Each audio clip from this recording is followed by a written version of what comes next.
बात करते हैं हम। शाबाश, लेट मी स्टार्ट। तो स्टार्ट करते हैं जी हम यहाँ से। Measurement of velocity of supply पे बात कर रहे हैं। स्टेबल मार्केट से क्या मुराद है? What is meant by a stable market? कि स्टेबल मार्केट क्या होती है? यहाँ पे आई कैप की बुक की जो एग्जांपल्स है, मैं सिर्फ वही एग्जांपल डिस्कस करूँगा, उससे ज़्यादा की हमें ज़रूरत नहीं है। ठीक है जी।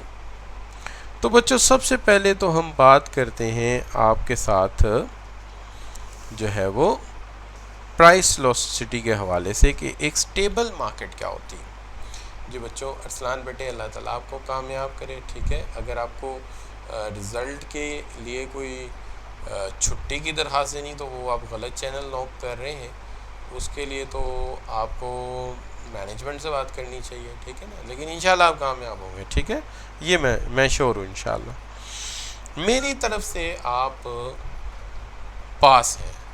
अल्लाह ना करे कोई बहुत बड़ा मिसहैप हो जाए तो फिर कोई मामला बन सकता है, वरना अदरवाइज़ जिस कदर मेहनत की हुई है, काम किया हुआ है, कोई एंगल छोड़ा नहीं हुआ, तो इंशाल्लाह आई होप सो फार हम कल जब मिलेंगे आप क्वालिफाई कर चुके होंगे इंशाल्लाह इन टॉपिक्स, इन सब्जेक्ट्स में।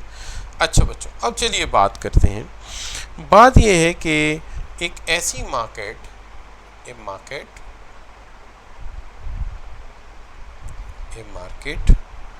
इज स्टेबल, एक मार्केट स्टेबल होगी इफ, किस तरह से स्टेबल होगी? If there is change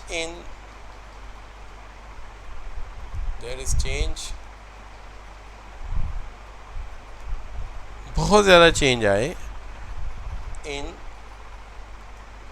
volume of cell.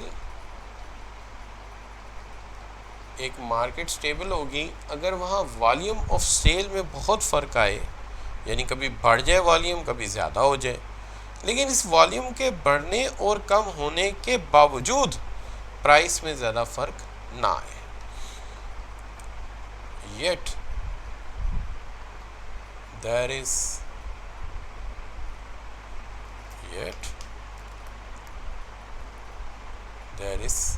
Small change in price, या आप ये कह लीजिए कि there is negligible change in price.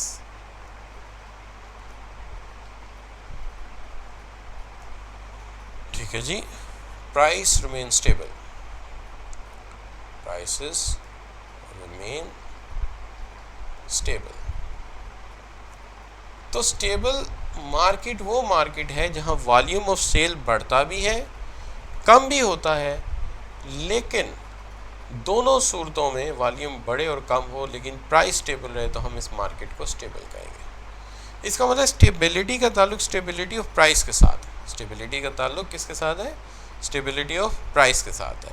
तो हम ये कह रहे हैं कि ऐसी मार्केट जहाँ मिकदार सेल कभी बढ़ जाती है और कभी बहुत ज़्यादा तिजारत होती है, कभी कम होती है, लेकिन प्राइस में बहुत कम चेंज आता है या प्राइस स्टेबल रहती है, तो इसको हम स्टेबल मार्केट कहते हैं।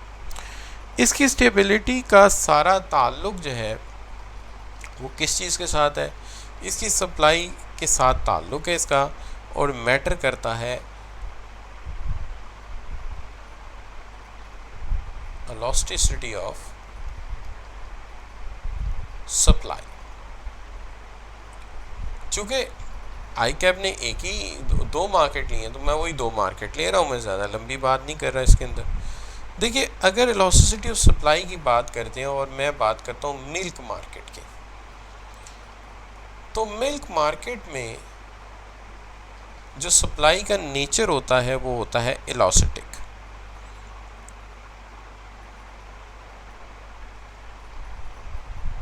मिल्क मार्केट में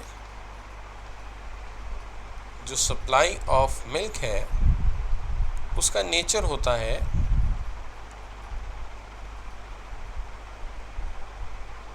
इलास्टिक। तो सप्लाई जो है दैट इज इलास्टिक इन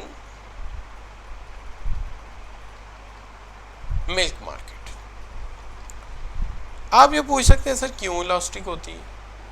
असल में जो मिल्क मेकर्स हैं या जो डेयरी फार्म वाले हैं वो एट ए टाइम 4 से 5-6 जगह सप्लाई मिल्क की दे रहे होते हैं। ड्राई मिल्क वालों को दे रहे होते हैं, मिठाई वालों को दे रहे होते हैं, स्वीट्स वालों को दे रहे होते हैं, बेकर्स को दे रहे होते हैं। इसी तरह जो है वो जो डेयरी की बुनियाद पे डेली जो मिल्क है वहाँ सप्लाई दे रहे होते हैं। तो अगर एक मार्केट में प्राइस बढ़ जाए तो वो दूसरी जगह से वक्ती तौर पे सप्लाई निकाल के इस तरफ सेंड कर देते हैं, लिहाजा फ़ौरी तौर पे रिस्पॉन्ड करते हैं। ये फ़ौरी तौर पे रिस्पॉन्ड करते हैं। और रिस्पॉन्ड करने की वजह क्या है कि उनके पास कई जगह माल दे रहे होते हैं, तो उस जगह थोड़ी देर के लिए सप्लाई सरप्लस है, वहाँ से रोक के दूसरी तरफ शिफ्ट कर देते हैं। तो अगर यहाँ पे डिमांड में इजाफा होगा, अगर यहाँ पे डिमांड में इजाफा होगा, जैसे ये डिमांड D1 है, यहाँ से डिमांड का मैं कर देता हूँ D2, तो मैंने जो है वो डिमांड का मैं कहा कि यहाँ पे अगर डिमांड में इजाफा होगा D1 से D2, ठीक है जी, तो यहाँ पे प्राइस में ज़्यादा इजाफा नहीं होगा। उसकी वजह देखिए, वजह ये है कि ये देखिए यहाँ से आप लाइन ड्रॉ कीजिए, ये देखिए डिमांड बढ़ी मिल्क मार्केट में, रमज़ान आया, मिल्क मार्केट में डिमांड बढ़ी, ठीक है जी, और हमें प्राइस में बहुत मामूली सा फ़र्क नज़र आ रहा है। बल्कि क्वांटिटी में नहीं लिखता, नहीं तो फिर स्मार्टनेस चाहिए होगी इसके लिए, तो मैं ये ज़ाहिर करता हूँ कि देखिए क्वांटिटी काफ़ी ज़्यादा बढ़ी, लेकिन प्राइस में चेंज जो है ना वो बहुत नॉमिनल सा,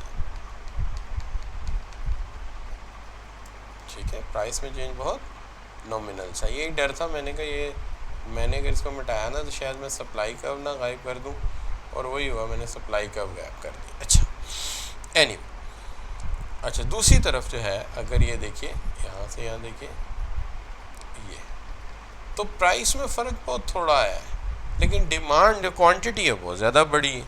तो ऐसी सूरत में आप कहेंगे ये स्टेबल मार्केट है। ऐसी सूरत में आप क्या कहेंगे, ये स्टेबल मार्केट। आप कैसे लिखेंगे, इसी जो ज़्यादा लंबी चौड़ी तफसील नहीं लिखनी है आपने, सिर्फ इतना लिखना है कि increase in demand, increase in demand D1 to D2, demand में इंक्रीज होती है D1 से D2, ठीक है। सप्लाई रिस्पॉन्स, सप्लाई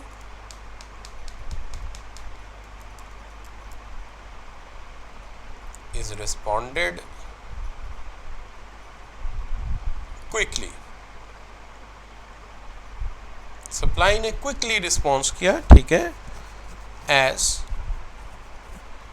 क्वांटिटी में इजाफा ज़्यादा हुआ है, मैं एरो से लिख रहा हूँ, आप लफ्ज़ों में लिख दीजिएगा, एंड प्राइस में इजाफा कम हुआ। तो जब डिमांड में इंक्रीज़ हुआ कितना, D1 से D2, तो सप्लाई ने रिस्पॉन्स किया क्विकली, इसलिए क्वांटिटी में इजाफा ज़्यादा और प्राइस में इजाफा कम हुआ। चूँकि ये कौन सी मार्केट है, मिल्क मार्केट है, और मिल्क मार्केट में जो ग्वाले हैं, दूध बेचने वाले हैं, जैसे ही प्राइस बढ़ती है वो मिठाई वाले का दूध रोक लेते हैं कि भाई तुम्हें तो दिया हुआ ना, पहले वाला यूज़ करो। ड्राई मिल्क वालों को तो महीनों तक का स्टॉक पड़ा होता है, तो कहते हैं भाई आपको भी दिया हुआ ना, आप भी ज़रा स्टे करें। वो उधर से माल ला के इधर दे देते हैं, और नतीजा ये कि हमारी प्राइस थोड़ी सी बढ़ती है और क्वांटिटी बहुत ज़्यादा बढ़ जाती है, ठीक है ना। अच्छा, ठीक हो गई बात। अच्छा, तो प्राइस, क्वांटिटी बढ़ी है, प्राइस भी बढ़ी है, बेटे दोनों ही बढ़ेंगे ना, जो कि सप्लाई की बात हो रही है ना बेटे। और दूसरी बात ये है कि जब आपकी डिमांड बढ़ी है ना बेटे, तो डिमांड बढ़ेगी तो प्राइस में भी इजाफा होना था, ठीक है। तो देखिए एरो से अंदाज़ा कीजिए ना बेटे, ये देखिए ये E1 है और ये E2 है, ये सिखाया तो था आपको चैप्टर 2 में। क्या हाल कि पहले इक्विलिब्रियम से दूसरे पे गए ना बेटे आप, तो इस तरफ से क्वांटिटी बढ़ी है, उस तरफ से प्राइस बढ़ी है, लेकिन क्वांटिटी में इजाफा ज़्यादा हुआ है, प्राइस में इजाफा कम हुआ है, इसलिए स्टेबल है। ठीक हो गई ना बात। तो ये बात तो सिखाई थी आपको। अच्छा, अब अलग-अलग नहीं ना सोचना आपने, मैंने बताया था जब इक्विलिब्रियम की बात हो रही है तो प्राइस जो भी है वही सप्लाई है, वही डिमांड की प्राइस है, और जब इक्विलिब्रियम क्वांटिटी है तो वही सप्लाई, वही डिमांड है, वही सप्लाई है, लिहाजा अलग-अलग नहीं सोचना आपने, सिर्फ क्वांटिटी कहना और प्राइस कहना। ये हो गया बच्चों।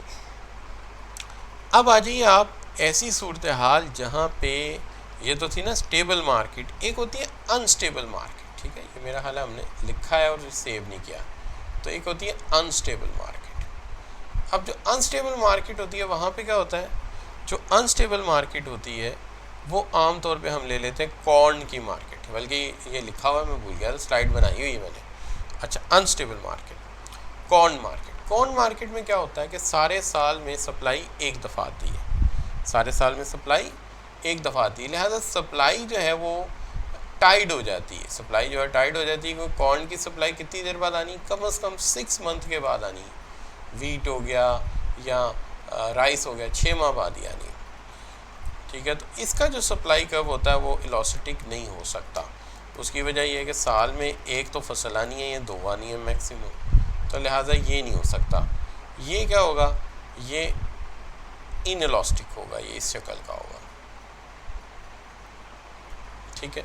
तो जब ये इस शक्ल का होगा तो जब यहाँ पे डिमांड बढ़ेगी, चूँकि ये कॉर्न है और कॉर्न की सप्लाई जो है साल में वैसे ही एक दफ़ा आनी है, तो फिर यहाँ पे अगर डिमांड बढ़ेगी तो डिमांड के बढ़ने पर प्राइस बहुत ज़्यादा बढ़ जाएगी और सप्लाई में या क्वांटिटी जो है सप्लाई इसको बहुत कम रिस्पॉन्स करेगी, इससे क्वांटिटी में इजाफा कम होगा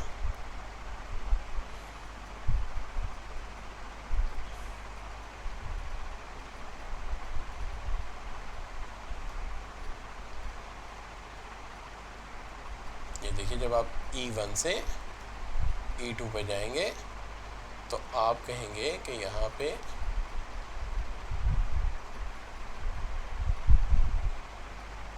प्राइस में इजाफा बहुत ज़्यादा है और डिमांड में इजाफा बहुत कम है। उसकी वजह यह है कि सप्लाई इनइलास्टिक है। तो हम क्या कहेंगे, हम ये कहेंगे due to increase in demand